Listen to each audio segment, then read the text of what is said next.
17,000 people. It's a big number, and they're all competing. Every 4 years, the Summer Olympics draws in nearly 17,000 participants to compete. No other competition in the world has a crowd of this magnitude. How did a phenomenon like this even begin?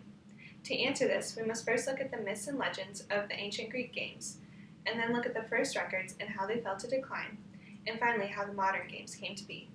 To begin, let's take a step back into the ancient Greek world to see how some of the gods and goddesses played heavy influence over how the games originated. According to Finlay and Plunkett in the Olympic Games, the first 1,000 years, the first games were held in Olympia, which was in the western Peloponnese. The Greek god Pelops was what this land was named after. Pelops was a king, and his father offered him as a sacrifice to test the gods. Zeus saw this, and he ordered the Greek god Phaedes to restore him. Pelops soon became the lover of Poseidon, and Poseidon gave him a chariot in which Pelops traveled all over the western Peloponnese with, which is how it received its name. According to mlhanas.com, there are two myths over how the games originated. One of the myths has to do with the Greek god Pelops, and the other one has to do with the Greek god Hercules.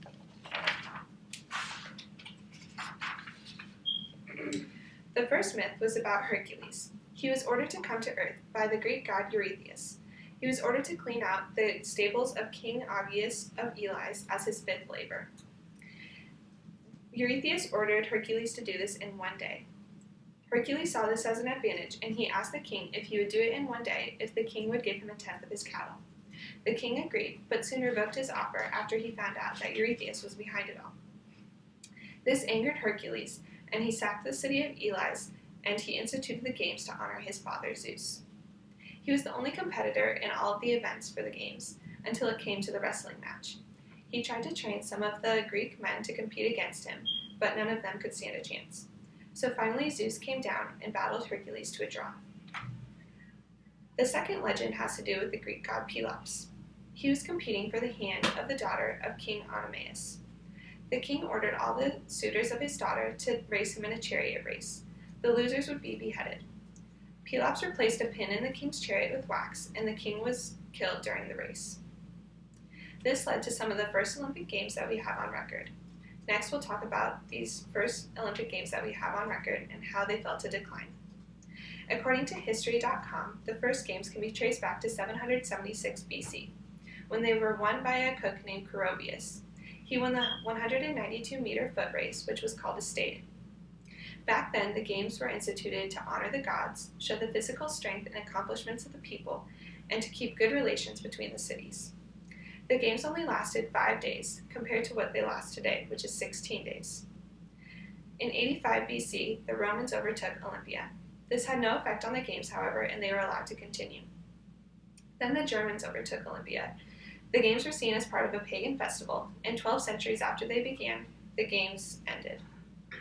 Emperor Theodosius put a ban on them because he instituted Christianity throughout the land, and the pagan religion, along with all of its practices, fell.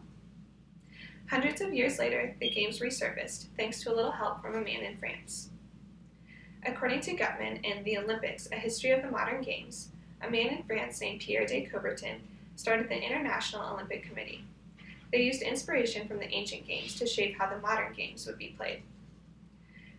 The first games of modern times happened in 1896 in Athens, Greece. They were placed there to honor the ancient games. Even an old game from ancient times was instituted, called the marathon. According to Finlay and Plunkett in the Olympic Games, the first 1,000 years, it was really important for the Greeks to have a Greek win this race. To their delight, Spyridon Lewis won the race with 7 minutes ahead of his competitors. Back then, only 245 people competed in the games from 14 different countries. Using Rosenberg's article of Interesting Olympic Facts, I was able to find other milestones of the modern games. In the 1900s, females were finally allowed to compete, after a long battle with the legal system. This was really different from ancient times when only white Greek men were allowed to compete. There are 28 sports in the Olympics today, and there would be a lot of other sports that could qualify for it, but we simply don't have enough room or funding. The Olympic flag came around in 1920, and the 5 rings on it represent the 5 different continents: North and South America, Asia, Africa, Australia, and Europe. The games were only called off 3 times in their history. once in 1916 for World War I, and in 1940 and 1944 for World War II.